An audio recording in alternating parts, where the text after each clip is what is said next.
c'est bon. T'as toutes tes questions. Ben oui, tu vois, je suis journaliste, pas masseuse. Et il est où notre témoin? Bah, il est caché. Caché? Mais pourquoi caché? Et où caché? Mais c'est un jeu de geek, ça. Il a honte.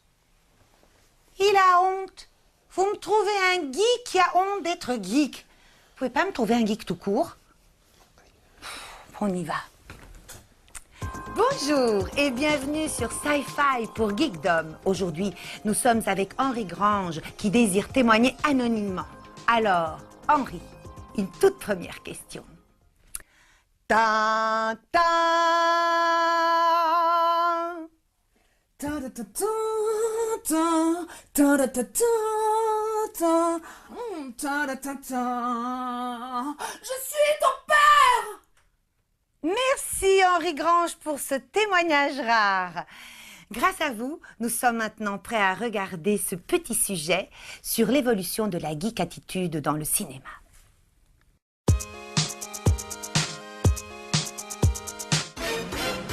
Le geek n'est pas un loser qui reste derrière son ordinateur. Non, le geek peut lui aussi être un héros. Et dès les années 80, on peut déjà apercevoir des personnages geeks dans plusieurs séries télé. On se souvient tous de Screech dans la série Sauvé par le Gong. Screech est un passionné d'insectes qui a beaucoup de mal avec les filles, contrairement à Zack. Mais Screech a au moins quelque chose pour lui, des chemises totalement improbables.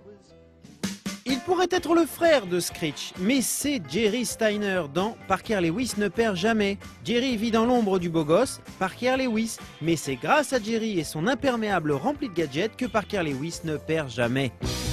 Si on vous dit lunettes, bretelles et chemise à carreaux, on pense à Steve Urkel de la série La vie de famille. Steve est attachant, certes, mais c'est loin d'être un sex symbole. Désolé.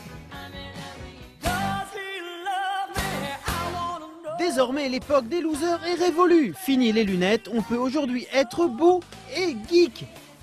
C'est le cas de Chuck, héros malgré lui lorsqu'il découvre que son cerveau renferme les secrets de la CIA. Une bête en informatique, mais aussi un charme ravageur. Chuck, c'est la revanche des geeks. Tout comme Seth Cohen de la série Newport Beach. Timide, fan de manga et de science-fiction, Seth n'en perd pas pour autant son sex-appeal et parvient même à sortir avec la bombe du lycée. C'est tout moi ça. Depuis les années 80, les geeks existent aussi dans les films, comme dans Breakfast Club, Mallrats de Kevin Smith ou encore La revanche des nerds. Dans ces films, les geeks sont des surdoués timides ou encore des ados mal dans leur peau, mais tout ça va changer. Depuis, le geek est devenu un héros. Comme Neo dans Matrix, ce héros féru d'informatique se retrouve plongé dans un univers parallèle, la Matrice. Et bien sûr, Spider-Man de Sam Raimi, dans lequel un ado un peu timide, Peter Parker, devient un super-héros en collant. Bizarre, non? La passion de l'élevage du hamster en milieu urbain peut donc conduire loin, très loin, jusqu'au Japon. Alors, Japon, hamster, Japon, vous vous dites, quel est le point commun? Eh bien, il est évident, il est évident. Mais avant de vous l'expliquer, je vous propose de vous faire vous-même votre petite idée en vous présentant de fond en comble, de large et en travers la Japan Expo, qui est à la foire de Paris, ce que le Calisson est à Aix ou la bêtise à Cambrai. Allez hop, Magnéto.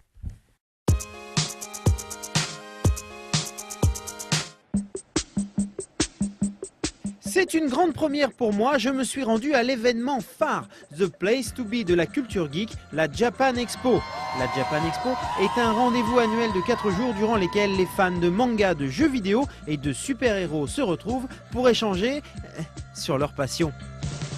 Bon, les gars, moi je débute, alors il va falloir qu'on m'explique les bases. D'abord, c'est quoi l'intérêt d'être ici? Ce qu'on peut retrouver déjà, c'est des stands avec de vrais japonais qui nous permettent de nous immerger vraiment dans le Japon.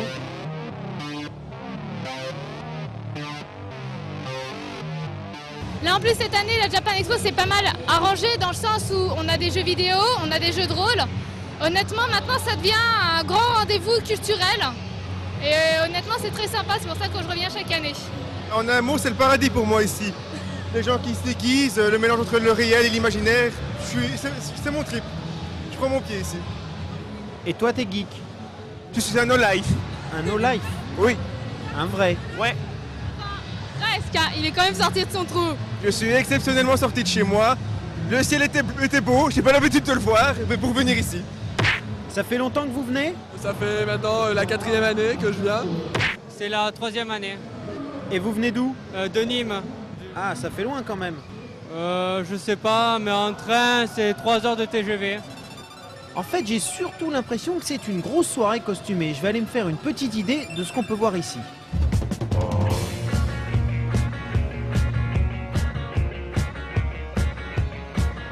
Donc à la Japan Expo, on peut rencontrer des tortues ninja, on peut croiser les enfants de Luke Skywalker et la princesse. D'ailleurs, j'ai aussi retrouvé leur père. En fait, c'est moi tout seul qui ai fait mon costume. Donc à la base, j'ai pris... c'était un grand bout de tissu que j'ai coupé et cousu. Ça, c'est mon kimono et voilà. Et mon sabre, il est fait avec un tube d'aspirateur et le reste à la main, de la récup.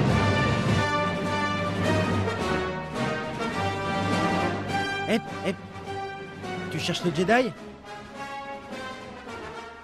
Il est parti par là. Il est allé manger des sandales.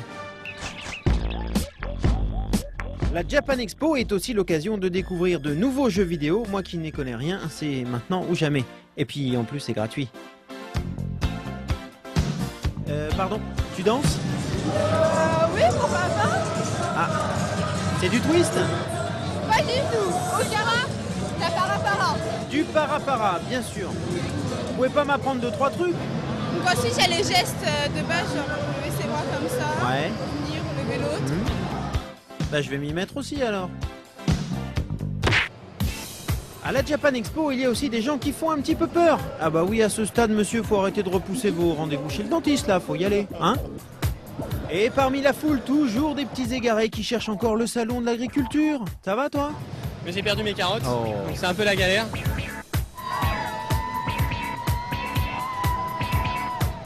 Ah, et toi, t'avais judo? Non, c'est Sangoku. Ah, ouais. Non, mais c'est parce que j'ai pas fait Ah ouais, mais... Ah ouais, là, c'est sûr, c'est parlant. Eh les gars, les gars. Ouais, bah faites comme si j'étais pas là, c'est pas grave. C'est pas grave. Ah, le monsieur à droite est en sieste flash, ou alors il joue les yeux ouverts, je sais pas. Ah, Mylène Farmer. Ah non, c'est la fée Clochette. Dis donc, elle est avec Joker. Ah non, sécurité. Tu recules. Sécurité. Vous êtes de la sécurité? Vous êtes de la sécurité? Absolument pas. Ouais, tout le monde s'en fout. Et vous allez me dire que vous êtes déguisé en Goldorak? Non, pas du tout. Je suis agent de sécurité. D'accord, merci. Et ben voilà, la Japan Expo, c'est fini pour cette année. On se retrouve l'année prochaine et moi je viendrai peut-être en Winnie l'ourson, tiens. Puis je vais rentrer en vaisseau, tiens. Allez, j'adore les vaisseaux. Bye bye.